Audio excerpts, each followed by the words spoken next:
অর্থাৎ প্রায় 3.5 বছর 4 বছরের কাছাকাছি ধরে আমি ইউটিউবিংটা করছি। তো আর পাঁচটা ইউটিউবারের মতো আমার ইউটিউব যাত্রাটাও সেই প্রথম দিকে একই ছিল। অর্থাৎ ইউটিউবের আগা মাথা কিচ্ছু বুঝতাম না, ভিডিও ছাড়ার কথা ছেড়েই যেতাম। তবে প্রথম দিকে ভিডিও কিভাবে এডিট করতে হয়, ভিডিও কিভাবে আপলোড করতে হয়, এইগুলো আমি কিচ্ছু জানতাম না। আসলে মজার কাহিনীটা হচ্ছে আমি ইউটিউব দেখে দেখে ইউটিউবিং করাটা শিখছি। অর্থাৎ কিভাবে থাম্বনেল তৈরি করতে হয়, ভিডিও এডিট করতে হয়, কিভাবে আপলোড করতে হয়, এগুলো মোটামুটি সবকিছু আমি ইউটিউব দেখে দেখেই শিখছি। আর বলে রাখা ভালো, এখন যেমন 4 দিন 5 দিন 6 দিন পর পর একটা ভিডিও আপলোড দেওয়ার, তখন ভিডিও আপলোড দিতাম 1 দিন পর পর 2 দিন পর পর। তবে একটা মানুষ যখন প্রথম ইউটিউব চ্যানেল ক্রিয়েট করে এবং তাতে ভিডিও আপলোড করে, তখন তার ফার্স্ট চিন্তা থাকে কিভাবে ভিউজ নিয়ে আসবে বা কতগুলো করে ভিউজ হচ্ছে। আমিও তার ব্যতিক্রম না, একটা ভিডিও ছেড়ে 10 বার করে চেক করতাম যে কয়টা ভিউজ হয়েছে, কয়টা কমেন্ট হয়েছে, কিন্তু দিন শেষে হতাশা নিয়ে ফিরে আসতে হইতো, কারণ আমার ভিউজ হয়তো সর্বোচ্চ 12টা 13টা 20টা।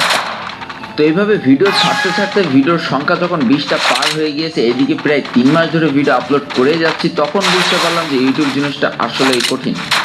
সব হয় কিন্তু ভিডিওতে ভিউজও হয় না, সাবস্ক্রাইবারও বাড়ে না। সাবস্ক্রাইবার 30-40টায় যে থেমে আছে, আর ভিউজ তো মাশাল্লাহ 17টা 18টা 20টা, অনেক কষ্ট করলে 26টা 27টা হয়। তো ওই টাইমটায় আমি ভেবেই নিয়েছিলাম যে না, আমার দ্বারা মনে হয় হবে না। এই জন্য আমি তখন শর্টকাট রাস্তা খুঁজতে শুরু করি, অর্থাৎ অল্প সময়ে কিভাবে বড় ইউটিউবার হয়ে যাওয়া যায়। আসল কাহিনী তো এবারই শুরু। তো শর্টকাটের কথা মাথায় আসছে, সর্বপ্রথম চিন্তা করতে লাগি যে কোনোভাবে ভিউজ বা সাবস্ক্রাইবার কি কেনা যায়। যেই কথা সেই কাজ, ইউটিউবে ঘাটাঘাটি শুরু করলাম যে কোনো উপায়ে ভিউজ বা সাবস্ক্রাইবার কেনা যায় কিনা। এই শর্টকাট রাস্তা খুঁজতে খুঁজতে একটা ভাইয়ের সাথে পরিচয় হয় আমার। আর সেই ভাইটা ছিল সেই সময় যারা একটা ইউটিউবারের মডারেটর, আর যেই ইউটিউবারের সাবস্ক্রাইবার ছিল প্রায় 1.5 লাখ মতো। তো দেখো, আমি কারো নাম বলবো না, কারণ আমি চাই না যে আমার অডিয়েন্সটা কারো খারাপ চোখে দেখুক। তো ব্যাপারটা হচ্ছে, সেই মডারেটর ভাইটার সাথে আমার ডিল হয় যে 1000 সাবস্ক্রাইবার নিতে গেলে 2000 টাকা দেওয়া লাগবে। এখন আমার ইউটিউবে যে সে কীভাবে সাবস্ক্রাইবার এনে দেবে এটা তো আমি জানতাম না, তবে তার উপরে বিশ্বাস করেছিলাম। তো ঘটনা আছে, বেশ কষ্ট মষ্ট করে জমে 1000 টাকা দিয়েছিলাম, আর বলেছিলাম 1000 সাবস্ক্রাইবার হয়ে যাওয়ার পরে বাকি 1000 টাকা দিব। কিন্তু মাশাআল্লাহ সেই লোকটার টাকাটা পাওয়ার পর থেকে আমার সাথে কথা বলাই অফ করে দেয়। সেটা কি আর বলবো, মানুষের 1000 টাকা মায়েরা এরা বড়লোক হওয়ার স্বপ্ন দেখে। যাকে এই ফলোয়ার কেনার রাস্তা তো বাদ হয়ে গেল, আমি আবারও খুঁজতে লাগলাম যে কিভাবে তাড়াতাড়ি ইউটিউবার হয়ে যাওয়া যায়, কিভাবে তাড়াতাড়ি ভিউজ নিয়ে আসা যায়, কিভাবে তাড়াতাড়ি সাবস্ক্রাইবার গ্রো করা যায়। ঠিক সেই সময়টা আমাদের ফ্রি ফায়ার কমিউনিটির একজন ইউটিউবার প্রমোশন ব্যাপারটা চালু করে।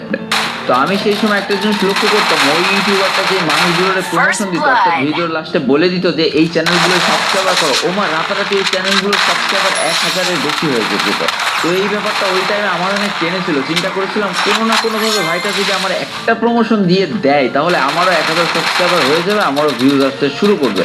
ব্যাস, বাকিটা পুরোপুরি ইতিহাস। তারপরে দিন থেকে ওই ইউটিউবারটা তেল লাগানো শুরু হয়ে গেল। চিন্তা করতে লাগলাম কিভাবে ওই ইউটিউবারটার সাথে কন্ট্যাক্ট করা যায়। তার তো কোনো ফেসবুক পেজ নেই যে সেখানে যে আমি মেসেজ দেবো, খালি তো ইউটিউবিং করে। এদিকে ইউটিউবের সাবস্ক্রাইবার প্রায় 2.5 লাখ, সেই আমলে 2.5 লাখ মানে অনেক ব্যাপার। তো এই করতে করতে প্রায় একটা মাস পার হয়ে গেল ভাই, ধন্না দিয়ে পড়েছিলাম কিভাবে শুধুমাত্র একটুখানি কন্ট্যাক্ট করা যায়, কিভাবে একটা প্রমোশন চাওয়া যায়। কোনোভাবেই তার সাথে যোগাযোগ করে উঠতে পারি না। বিজনেস ইমেইলে ইমেল করছি, তারপরে পার্সোনাল নাম্বারে হাজার হাজার মেসেজ দিয়েছি, হাজার হাজার কল দিয়েছি, কোনো রিপ্লাই নেই। তো কথায় আছে না, যেই জিনিসটার পিছনে তুমি লেগে থাকবে সেই জিনিসটা একদিন না একদিন তোমার কাছে ধরা দেবেই। তো অবশেষে একদিন তার সাথে আমার কথা হয়েই যায়।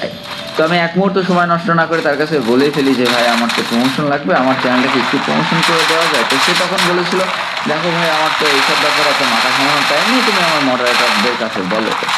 তো তার মডারেটরদের কাছে বলার পর তারা আমার কাছ থেকে চ্যানেলের লিঙ্কটা নেয় আর বলে কিছুদিন ওয়েট করো। 2-4 দিন মতো ওয়েট করার পর তারা আমাকে বলে যে হ্যাঁ তোমার চ্যানেলটা সিলেক্টেড হয়ে গিয়েছে, এখন টাকা পাঠাও। আমি তার কাছ থেকে বললাম, ব্যাপারটা কি হলো, আমি তো সাপোর্ট করলাম, তারা আমার কাছে টাকা কেন চাইলো? তখন তারা আমার কাছে ব্যাপারটা খুলে বলে যে এখানে ফ্রিতে কারো প্রমোশন করা হয় না, এখানে প্রমোশন করাইতে গেলেই প্রায় 2-3 হাজার টাকা দেওয়া লাগে। ভাই সে আমলে আমার কাছে 3 টাকা ছিল না, 3000 টাকা আমি কই পাইতাম? তো এইবার আমি বুঝতে পারলাম যে কেন ভিডিওর শেষে এত চিল্লাইতো যে অমুক চ্যানেলে যে সাবস্ক্রাইব করে দাও, তমুক চ্যানেলে যে সাবস্ক্রাইব করে দাও। ওই দিন একদম মনটা ভেঙে ছুড়ে তছনছ হয়ে গিয়েছিল যে কারে সাপোর্ট করলাম। ওই দিন থেকে ভিডিও দেখা বন্ধ করে দিই, তার ভিডিও আমি।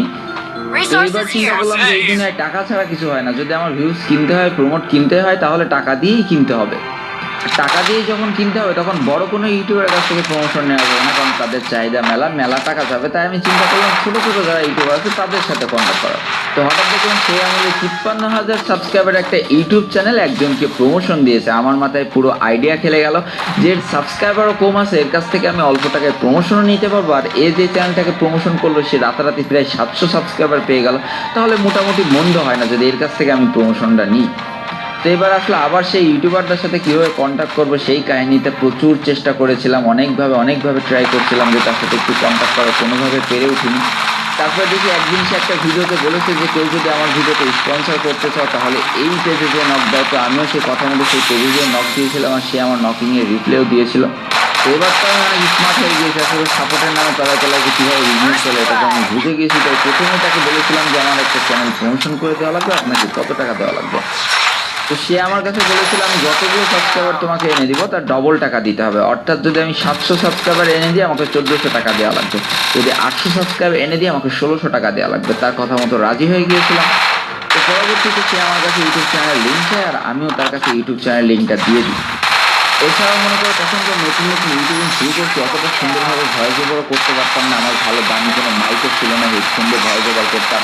এছাড়াও সেই সময় ভিডিও কোয়ালিটি অতখানি ভালো ছিল না।